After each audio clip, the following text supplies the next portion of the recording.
On a cold Tuesday evening in November of 1979, in the upstairs meeting room of the VFW Hall on Main Street in Cambridge, Illinois, 30 Henry County farmers sat in folding metal chairs and watched a 47-year-old county extension agent named Garner Suhl walk them through the financial math on a strategy he had been recommending to the area's farmers since the previous spring. The strategy was leveraged expansion into corn-fed cattle, finishing on the buyer's existing acreage. The math was straightforward.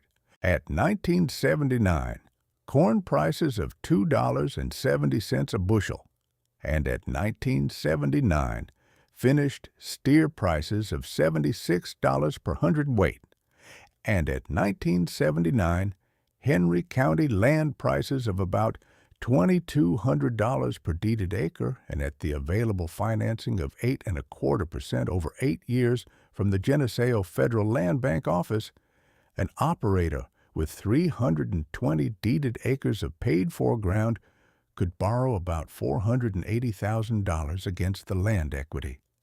The annual debt service would be about $76,000. The projected annual cash flow from a 600-head feeder operation was about $110,000 in good years, $62,000 in average years, and about negative $12,000 in bad years. Garner had presented the numbers carefully. He had said clearly twice during the meeting that 1 bad year was manageable and 2 bad years was a serious problem.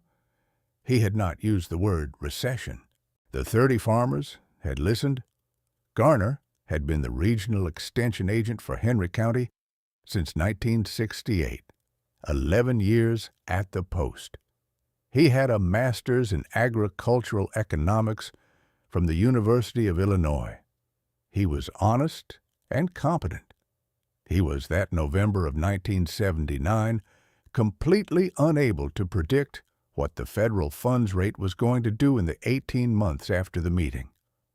Neither could anyone else in the room.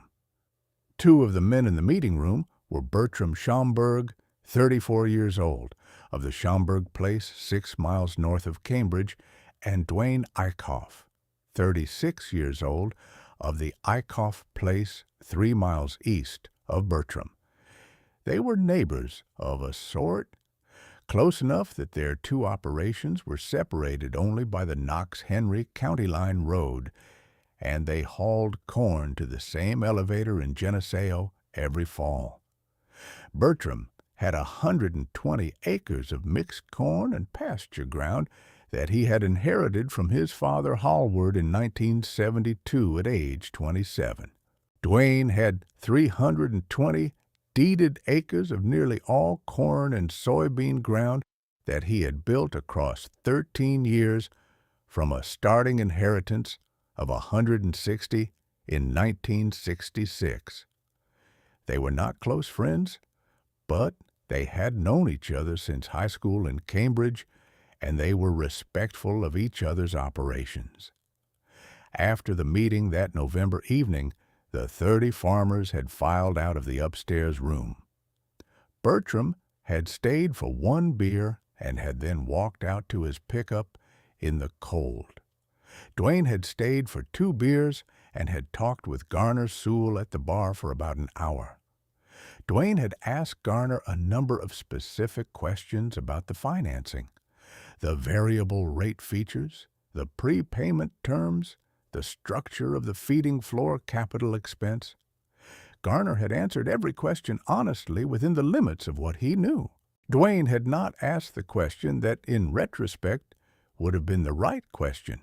What happens if the prime rate goes to 15, 16, 20? Nobody asked that question in November of 1979 because nobody believed it could happen. Bertram drove home that night down the gravel county road at 30 miles an hour.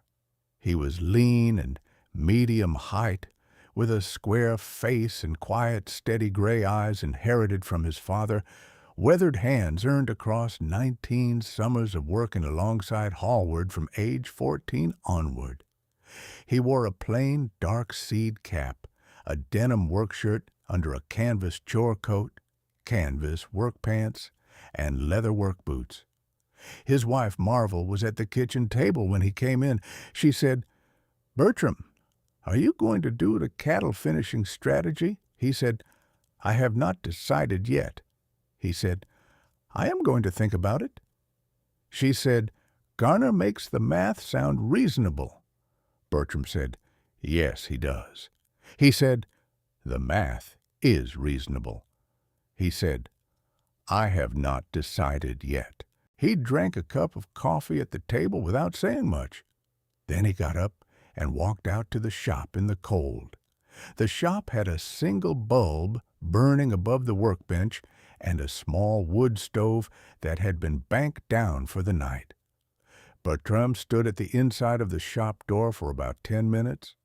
His father, Hallward, had pinned a piece of plain white writing paper to the inside of the door in the spring of 1968, when Bertram was 23 and starting to manage the equipment decisions on the place alongside his father. The paper was now 11 years old, yellowed at the edges, the careful pencil handwriting beginning to fade. The sentence read, "Land that you can pay for out of last year's crop is land. Land you need next year's crop to pay for is debt with dirt on top." Hallward Schomburg had been 63 when he penned the sentence. He had taken over the Schomburg place from his own father Wilbert in 1948 at age 39. He had lived through the cattle crash of 1955. When finished, steer prices had fallen from $23 per hundredweight in 1954 to $15 per hundredweight by the spring of 1956. And he had watched two of his close neighbors lose their feeder operations in the spring of 1956. The lesson he had taken from 1955 was the lesson he had penned in 1968. Hallward had died of pancreatic cancer in November of 1972 at age 67, 2 months after he had handed the place to Bertram on the kitchen table on a Saturday morning. The penned sentence had been the last thing Hallward had written in his careful pencil hand that was meant to last. Bertram stood in front of the paper for the 10 minutes. He read it twice. He thought about Garner's math. He thought about the November 1979 corn price of $2.70. He thought about whether the corn that had paid the bills for Hallward's Schomburg place in 1979 could pay for a $480,000 note. He knew it could not. The 1979 corn crop on the home place had grossed $43,000 before expenses. Net cash to the operation after fuel and seed and fertilizer and labor was about $19,000. The annual debt service on the strategy Garner had presented was $76,000. The cash from last year's crop did not cover next year's note payment. The strategy was designed to be covered by next year's projected feeder cattle income, not by last year's actual corn income. The strategy was, in the language of Hallward's pinned sentence, debt with dirt on top. Bertram walked back to the house at about 10:30 that night. He told Marvel that he had decided. He said, "I am not going to take the note." She said, "Are you going to be left behind?" He said, "I might be." He said, "But the math does not work the way Hallward taught me to do the math." She said, "All right." She had not pressed him further. She had been around enough of his decisions to know that when he had stood at the pinned sentence for 10 minutes and decided, the decision was not going to change. Dwayne Eichhoff signed the financing paperwork, at the Geneseo Federal Land Bank office on the morning of December 14th, 1979. He borrowed $480,000 against his 320 deeded acres at 8.25% for 8 years, with a variable rate adjustment provision tied to the prime lending rate that would apply to any portion of the note outstanding above the prime rate's 18-month moving average plus 200 basis points. Dwayne had read the variable rate provision carefully and had decided it was a reasonable price for the financing. He had nodded at the loan officer and had signed. The check for the first draw, about $120,000 for the feeding floor capital expense, was cut that afternoon. Subscribe to The Honest Farmer and tell me in the comments about a man on your section who took the 1979 financing and held it through the early 80s. Those are the men I want to hear about. The cattle feeding floor on the Eichhoff place was poured in March of 1980. 300 yards of concrete laid down across 2 weekends by a Davenport-based contractor. The fencing went up in April. The first 600 head of feeder cattle came in from a sale barn in Ottumwa, Iowa. In the 3rd week of May, Dwayne was 37 that spring. He was heavyset and broad-shouldered with a wide-open face and a thick brown mustache and an easy, ready laugh. He was a competent operator. The cattle were healthy through the first summer. The feed conversion was running at the projected rate, and the cattle were on track to be sold finished in November and December of 1980. In June of 1980, 4 months after the concrete had been poured and 1 month after the first cattle had arrived, Dwayne drove by Bertram Schomburg's place on the way home from the elevator and saw Bertram in the south pasture working on a section of wire fence. Dwayne pulled into Bertram's drive. He climbed down out of his pickup. He walked across the gravel and across the yard and out to the south pasture where Bertram was wiring a corner brace. He stood at the fence line for a moment. Then he said, "Bertram, you should have come to the November meeting more open-minded." He said, "In 5 years, you're going to be on 120 acres, and I'm going to be on 500. He said, "Come over and look at the feeding floor sometime." He said, "It is the future of corn-fed beef in Henry County." He had said it not unkindly. He had said it the way a man says something to a neighbor when he has just borrowed $480,000 and wants the neighbor to confirm the borrowing. Bertram had set down the fence pliers. He had said, "Dwayne, that is a fine feeding operation you built. I hope it does what Garner said it would." He had said, "I am going to stay on 120 acres. He had said one more thing. He had said, "My father pinned a sentence to the inside of my shop door in 1968, and I am farming by it." Dwayne had laughed once. He had said, "Well, your father did not live through the 70s. Bertram had said, "That is true." He had said, "He lived through the 50s. Dwayne had laughed again. He had walked back to his pickup. He had driven home. The cattle on Dwayne's feeding floor went to market in November and December of 1980. The price at the sale barn in Ottumwa had fallen from the projected $76 per hundredweight to $61 by the time Dwayne's first load was sold. The 1980 recession was already underway. Beef demand at the supermarket had softened in October. Dwayne's first round of feeders, which had cost him about $300 per head to put on the floor and about $340 per head in feed across the finishing period, came back at about $620 per head, a margin of about -20 per head, before fixed cost amortization. The total loss on the first round, including the share of fixed costs allocated to the round, was about $18,000 across 600 head. Duane extended his operating loan in January of 1981 to cover the working capital shortfall. He bought the second round of feeders in March of 1981. Then the federal funds rate began to move in a way that Garner Suhl had not anticipated, and that the variable rate provision in Duane's note had not been designed to absorb.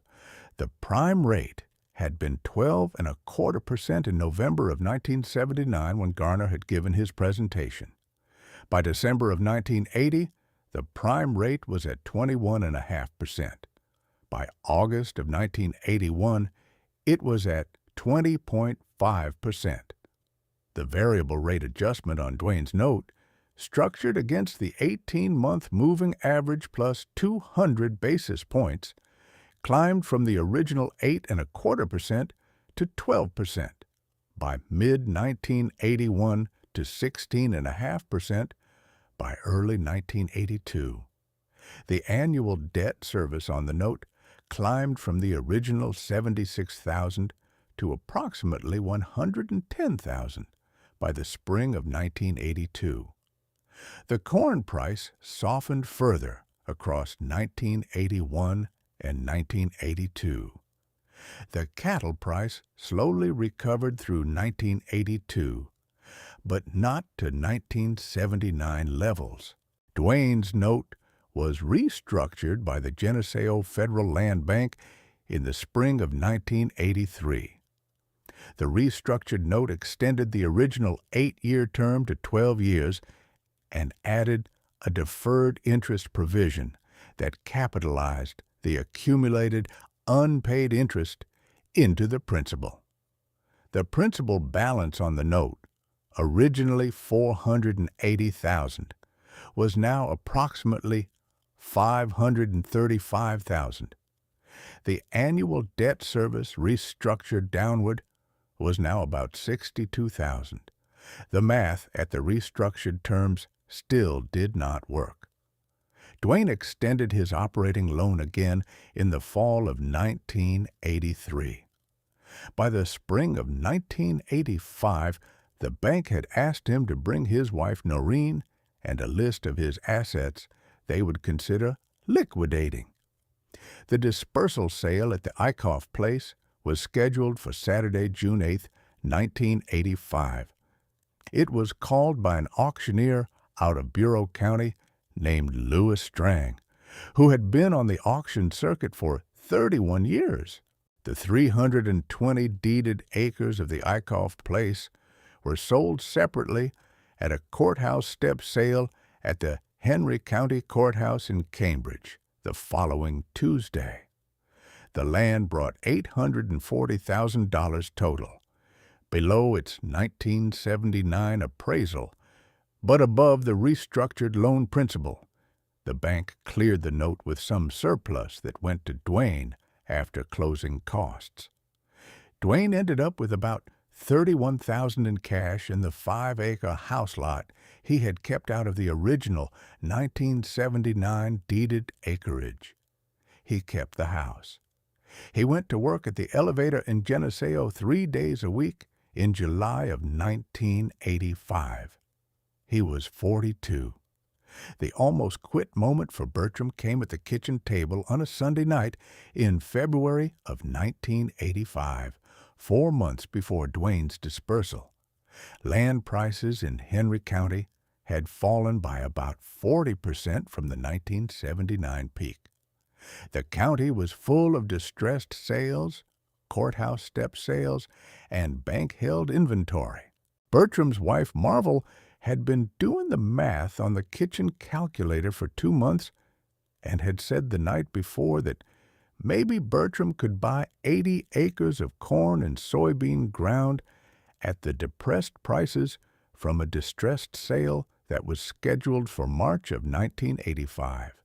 She said, "The price is $720 an acre."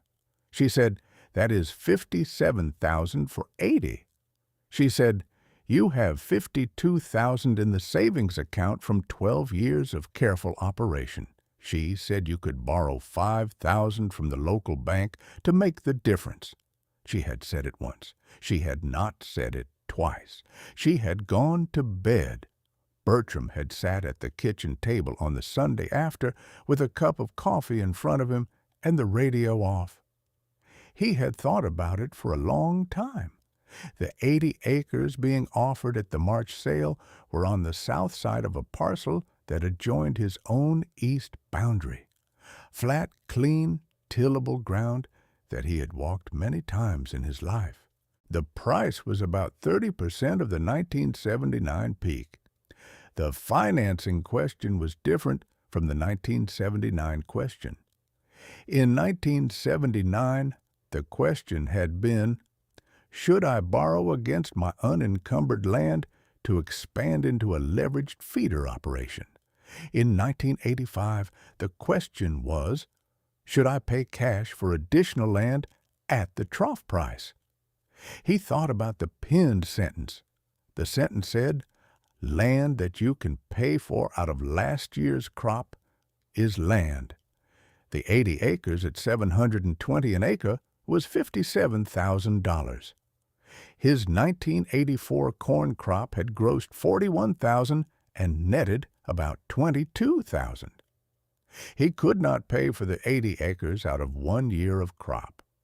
He could pay for it out of 12 years of careful saving across the period 1973 through 1984. The pinned sentence allowed for cash purchase from accumulated savings. It did not allow for paying for from next year's crop. Borrowing $5,000 from the local bank to make the difference was, by the standards of the sentence, a small amount of debt with dirt on top. But it was a manageable amount that could be cleared in 2 years of normal operation. Bertram thought about it for 45 minutes. He felt right about the 80 acres in a way he had not felt right about Garner Suhl's 1979 strategy. He walked out to the shop in the cold to feed the wood stove. On the way back into the house, he stopped at the inside of the shop door, where Hallward's pinned sentence was now 17 years old, yellowed almost brown at the edges. The pencil faded almost to nothing, but the sentence still legible. He read it twice. He decided yes. He walked back into the house and told Marvel, before he went to bed, that he was going to bid on the 80 at the March sale. She said, I knew. I needed to be sure that you had counted it. He said yes. He had counted it. Bertram bought the 80 acres at the March 1985 courthouse step sale for $640 per acre, $51,200 total. He paid in cash from the savings account. He did not borrow the $5,000 from the local bank. He cleared the bid out of pocket. He now owned 200 deeded acres in Henry County, paid for, free, and clear. The 1985 corn crop on the original 120 plus, the new 80, came in at 142 bushels an acre, which paid the property tax on the new ground and built the savings account back up by about $18,000 by the end of the year. Bertram did not buy more land in 1986 or 1987 or 1988 or 1989 or 1990. He did not feel the pull. The land prices in Henry County were still depressed through the second half of the 1980s, but Bertram had paid for what he wanted to add and was not in a hurry. He was 35 at the end of 1985, 40 at the end of 1990. Paid for, no debt. In the late summer of 1991, his maternal uncle, Lambert Clausen, died of a stroke at age 78 in Andover. Lambert had owned a 40-acre parcel of mixed pasture and tillable ground 3 miles west of Bertram's place. The parcel had been in the family since 1908. Lambert's will left the parcel to Bertram for purchase at the appraised value of $1,100 per acre, $44,000 for the 40. The will gave Bertram first option. Bertram paid the appraised value out of cash from accumulated savings in October of 1991. He now owned 240 deeded acres in Henry County, paid for, free, and clear. The 1991 corn crop on the now 240-acre operation came in well. The 1992 was about the same. The 1993 was a hard year because the wet summer in the central Mississippi Basin reduced yields by about 25% on Bertram's ground. But he was not paying interest on anything, and the operating cash flow absorbed the hit without strain. The 1994 corn crop was good. The 1995 was good. The 1996 came in at about 138 bushels per acre across the 240. In the spring of 1994, Garner Suhl drove to the Schaumburg place one Saturday afternoon. Garner had retired from the Henry County Extension Office in the spring of 1989 at age 56, several years earlier than the standard retirement age, in part because he had been carrying the weight of 23 Henry County feeder operations that had failed across 1982 through 1988, 10 of which he had personally advised at the November 1979 meeting. Garner was 62 in the spring of 1994. He pulled into Bertram's drive. He got out of his car. Bertram came out of the shop. The two men stood beside Garner's car for a moment. Then Garner said, "Bertram, I want to tell you something." He said, "In November of 1979, I gave 30 Henry County farmers the financial math on a cattle finishing strategy." He said 10 of those farmers signed the financing. He said 9 of the 10 lost their operations across 1982 through 1988. The 10th restructured twice and is still farming on shares for someone else. He said, "I have been thinking about that meeting for 15 years. He said, "I gave the math that was correct for 1979. The math was correct." He said, "I did not warn about the cycle." He said, "I should have known that the cycle could move faster than the variable rate provisions of the financing. I did not know it. Nobody at the Federal Land Bank knew it. The University of Illinois economists did not know it. But I had the authority of the Extension Service behind me when I gave the math, and that authority was bigger than what I actually knew, and I should have been more careful with that authority." He said, "I am sorry for the men who lost their operations." He said, "I am also coming to thank you for the man who did not sign." Bertram had not said anything for a while. He had been listening with full attention. Then he had said, "Garner, you did not know Volcker was coming. None of us did." He said, "I did not sign because my father had pinned a sentence to the inside of my shop door in 1968, and I was farming by it." He said, "My father's sentence was not smarter than your math. My father's sentence was older than your math." He said, "My father had lived through the 1955 cattle crash. He had seen what happens when the cycle moves faster than the financing. The cycle in 1980 to 1983 moved faster than your financing assumed it could move. My father had seen something like it in 1955 and 1956. He had written the lesson down in 1968. He had pinned it to the inside of my shop door. I had been farming by it for 11 years by the time you gave your presentation in 1979. He said, "That is the only difference between me and the 10 who signed.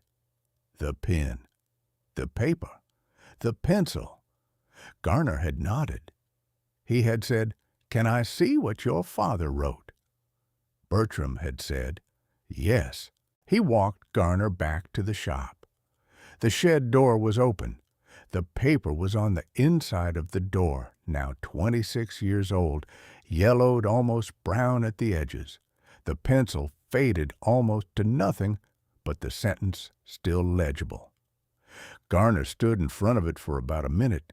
He read it twice. He said, "Land that you can pay for out of last year's crop is land. Land you need next year's crop to pay for is debt with dirt on top." He said, "That is what I should have included in the November 1979 presentation." He said, "I did not include it because I did not know it." He said, "I know it now." Bertram said, "Most extension agents did not." Garner said, "That is true." They went back to the kitchen for coffee with Marvel. In 1996, Bertram was 51. He owned 240 deeded acres in Henry County, Illinois, paid for, free and clear. His son, Royston, was 22 and was finishing at the University of Illinois in agricultural business and was planning to come home and take over the operation in the fall. Bertram's wife, Marvel, was 49. The home place was clean and tight. The 1965 tractor was 31 years on the place. The pinned sentence was 28 years old now, yellowed, almost translucent, but still legible. Dwayne Eichhoff was 53 in 1996. He had been working at the elevator in Geneseo 3 days a week for 11 years by then. His wife, Noreen, worked at the high school cafeteria. They lived in the 5-acre house lot they had kept out of the 1985 foreclosure. Dwayne had not bought farmland again since 1985. He had not been able to afford to, and he had not wanted to. He still drove past Bertram's place a few times a year on the way to and from the elevator. He waved if Bertram was in the yard. He did not stop. The math on the two operations across the 1979 to 1996 period looked like this. Bertram had owned 120 acres in 1979, 200 in 1985, 240 in 1991. He had bought 120 additional acres across the 17 years, 80 in 1985 at $640 an acre, and 40 in 1991 at $1,100. Total spent on land acquisition, about $95,000 in nominal dollars, all paid in cash from accumulated savings. His 1996 land value at then prevailing Henry County corn ground prices of about $2,800 an acre was approximately $672,000. His debt against it was zero. Net equity, $672,000. Dwayne had owned 320 deeded acres in 1979, 5 acres in 1996. The $480,000 he had borrowed in 1979 had taken him from owning 320 paid-for acres in 1979 to owning 5 paid-for acres in 1996. Net equity in 1996, about $14,000 for the 5-acre house lot, against zero debt. Change in net equity across the 17 years, approximately negative $700,000 from the 1979 land-only value of approximately $704,000 at the bank's appraisal, or approximately negative $440,000 from a more realistic mark-to-market that Hallward would have used at the 1979 corn and cattle yields times a conservative multiple. Garner Suhl, in November of 1979, had been pricing what a leveraged cattle finishing operation could earn at 1979 corn and cattle prices and at 1979 financing rates with an 8-year amortization. Hallward Schomburg, in the spring of 1968, had been pricing what 120 acres could pay for out of last year's crop. Those are two different things. The bank's appraisal of Duane's 320 acres in 1979 had been $704,000. The land had not been worth $704,000 to the land. The land had been worth what it had grown the year before, about $128,000 at 1979 corn and cattle prices and at the home place yields. The bank had appraised the land's future. The land had been valued by what it had already grown. Land that you can pay for out of last year's crop is land. Land you need next year's crop to pay for is debt with dirt on top. The 240 acres stayed because they had been paid for out of years of crops already grown. The 320 did not stay because they had been borrowed against on the promise of crops that the 1980 to 1983 cycle made impossible to grow. Always put the money in the thing that stays. Subscribe to The Honest Farmer. Hit the bell